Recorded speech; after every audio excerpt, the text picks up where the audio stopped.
Semua orang punya hak. Pertama ini, semua orang punya hak untuk menjadi apapun juga, terutama di pemerintah Indonesia ini, menjadi apapun untuk negara ini, untuk mencintai negara ini dengan cara apapun, sah-sah aja, boleh-boleh aja. Tapi tetap memang alangkah indah dan baiknya jangan sampai dibonekakan orang lain atau dibonekan oleh hawa nafsu. Yang itu yang harus dihindari. Misalnya ya, tapi saya nggak bilang Giring begitu, mudah-mudahan Giring nggak seperti itu. Ini pesan aja buat Giring, mudah-mudahan tidak seperti itu. Jangan sampai kepengaruh orang lain karena kepentingan dalam tanda kutip, misalnya partai. Saya kebetulan bukan orang partai dari zaman dulu sampai sekarang, dari sejak lahir sampai sekarang saya bukan orang partai. Misalnya ada partai A yang mendorong kita untuk naikin nama partainya sendiri. Artis jadiin boneka, soal jadi enggaknya jadi bupati, soal jadi enggaknya jadi presiden, nggak apa-apa, yang penting si partai ini ke bawah. Nah ini yang waspada, teman-teman artis, tolong jangan sampai termanfaatkan seperti itu, karena jabatan itu bukan mainan, tapi betul-betul bagian dari sebuah tugas yang mulia yang tidak mudah untuk dilaksanakan. Walaupun saya sendiri termasuk adalah pejabat yang sangat gagal di Indonesia, mungkin termasuk orang yang gagal karena saya tidak bisa menyelesaikannya. Pilihan saya sangat sempit. Jadi saya aja sebagai contohnya ya seperti inilah. Jadi tolong, mudah-mudahan teman-teman artis jauh lebih pandai, lebih cerdas dari saya, bisa memilih, jangan sampai mau dibonekakan orang lain, dibonekakan partai, dibonekakan oleh hawa nafsu. Kalaupun betul-betul ingin mengabdi, mengabdilah dengan sewajarnya, dengan kapasitas yang ada, dan mengukur kemampuan diri. Ya, kalau untuk Giring mungkin ya supaya memicu agar dia bisa belajar, mungkin bisa dibilang nggak terlalu prematur, ya nggak apa-apa, supaya dia punya spirit untuk bisa belajar di hari haknya, kan butuh masih lama, ya nggak masalah.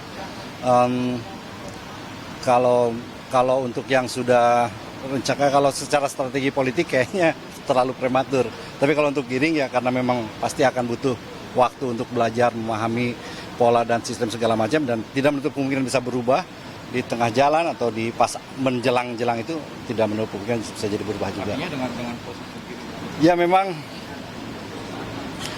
ya, aduh bingung saya ngomentari ya. Ya kaget juga, demi Allah saya baru dengar juga ya kalau memang. Tapi memang partai itu memang partai yang cukup berani mencoba membuat gebrakan-gebrakan, terlepas soal hasilnya ya. Tapi bikin gebrakan-gebrakannya lumayan sih, bikin hal-hal yang ya untuk secara pemberitaan lumayan seksi sih. Jadi teman-teman wartawan juga langsung begini kan tuh, langsung alhamdulillah emang luar biasa. Ya mudah-mudahan, tapi itu bukan strategi politik, strategi pencitraan, tapi betul pencitraan partai, pencitraan yang lain-lainnya, tapi betul-betul ingin mengabdi, salah. Kalau memang ini bagian dari pencitraan, mudah-mudahan cepat sadar aja. Memang kalau boleh jujur, saya secara pribadi berharap bukan cuma presiden, bahkan per kabinet dan beberapa hal memang harus banyak yang harus diremajakan, baik dari sisi pola pikir dan segala macamnya. Kenapa? Karena sekian lama, sekian tahun negara kita sudah cukup banyak yang teracuni oleh pola-pola pikir kepemimpinan, pola-pola pikir pemikiran jabatan manja, yang harus segera dirubah dengan pikiran-pikiran yang lebih cemerlang. Kadang-kadang apa yang disampaikan, bukan kadang-kadang, sering juga ya, memang yang disampaikan oleh teman-teman PSI ini sebetulnya representasi dari ungkapan anak-anak muda melihat kondisi hari ini, bahwa kalau kasarnya nih, ini yang tua nih udah nggak tahu diri, udah yang muda aja, kurang lebih kayak begitu. Nah mungkin udah seperti itu. Tapi kalau misalnya yang tua ini nggak mau dibilang seperti itu, maka mudah-mudahan yang sudah menjabat sekarang, ayolah berbenah diri untuk tidak lagi menjadikan sebuah kekuasaan sebagai alat untuk mendiamkan kita dengan cara keras, tapi betul-betul untuk memeluk kita dan bersama-sama untuk membangun negeri ini.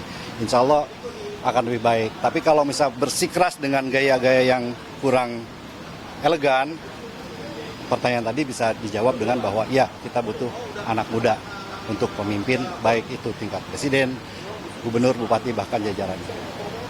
Saya secara pribadi nggak berani menilai karena saya belum ngobrol banyak sama Giring, walaupun pernah selintas ngobrol. Kalau dulu mungkin saya masih menilai Giring belum siap. Oh enggak nih, belum siap nih. Pernah, tapi itu dulu, mungkin sekarang udah siap, saya nggak tahu, udah lama saya nggak ketemu. Tapi kalau dulu saya merasa bilang Giring belum siap, belum tahu banyak apa yang terjadi di dalam. Sekarang ini terlalu banyak orang-orang yang merasa, gua yakin Indonesia akan maju dengan begini, gua yakin daerah ini akan maju dengan begini. Kenapa nggak begini aja pas segala macam? Kenyataannya sulit, Pak.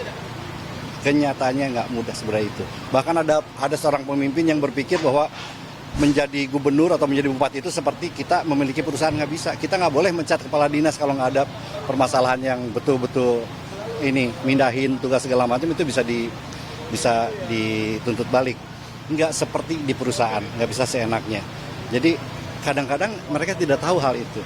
Kadang-kadang juga ada para calon kepala daerah yang menjadi kepala daerah atau mencalonkan jadi kepala daerah hanya karena ingin punya kekuasaan biar bisnisnya lancar, biar bisa parkir seenaknya, biar ini. Jadi nawaitinya udah ngaco semuanya kebanyakan. Nggak tahu, mudah-mudahan mungkin Allah sedang memperlihatkan saya dengan orang-orang seperti itu, karena yang datang ke saya, ketemu saya rata-rata begitu pikirannya. Ya sedih lah, tapi mudah-mudahan di luar sana masih banyak yang lebih baik.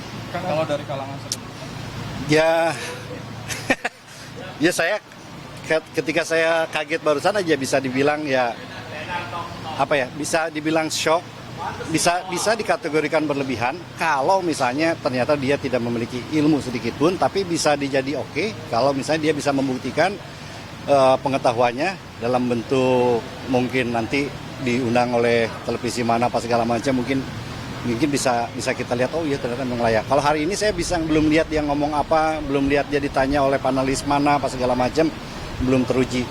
Tapi kalau memang dia betul-betul ingin menjadi lebih siap lagi, mudah-mudahan waktu menuju ke pencalonan nanti dijadikan waktu yang panjang ini menjadi tempat untuk dia lebih belajar, lebih mengenai Indonesia, karena nggak ada di buku kepemimpinan itu. Lebih banyak di alam, di lingkungan, bagaimana dekat dengan masyarakat. Kayak seperti itulah. Sekarang pemimpin kan kebanyakan kena penyakit kursi. Duduk di kursi belagu jadi gede begini. Berarti nggak ada di buku kan. Padahal memang kenyataannya banyak setelah kelamaan di kursi jadi jalan aja begini. Gitu kan. Makanya konsep kalau zaman saya dulu memimpin, konsepnya saya lesehan duduk. Kenapa? Karena biar sadar bahwa semua pemimpin, apapun profesinya, apapun pangkatnya, semua pasti akan dimakamkan di bawah.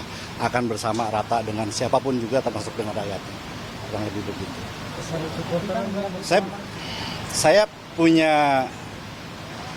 Saya punya teman pemimpin, saya wakilnya. Tapi dalam banyak hal, saya yang harus melakukan tugas pemimpin. Saya membuat sebuah konsep penanggulangan kemiskinan, saya membuat beberapa terobosan dan segala macam. Saya mencoba menyatukan orang yang berantem, saya menyatukan orang yang debat. Saya mengajak para pejabat untuk sama-sama menjadi satu. Saya mengajak anggota dewan agar mencontoh konsep piagam Madinah yang dilakukan Rasulullah. Akhirnya saya lakukan tugas seorang pemimpin, padahal saya belum pernah jadi pemimpin sama sekali. Jadi bisa tidaknya menjadi pemimpin sebetulnya sangat tergantung dari di atas. Karena pemimpin ini bukan seperti profesi biasa, ini adalah amanah suara rakyat dari Allah. Saya pernah dibilang oleh seorang gubernur, wah Kang Diki ternyata pinter ya, katanya bisa hafal begini. Enggak, saya cuma lulusan SMA Pak, saya cuma lulusan SMA, saya jadi pejabat itu saya nggak tahu karena Allah. Saya bisa membuat program ini, saya membuat RKPD, RPJMD, pola seperti ini, bukan karena saya pintar, karena saya nggak sekolah, cuma lulusan SMA. Kenapa saya bisa?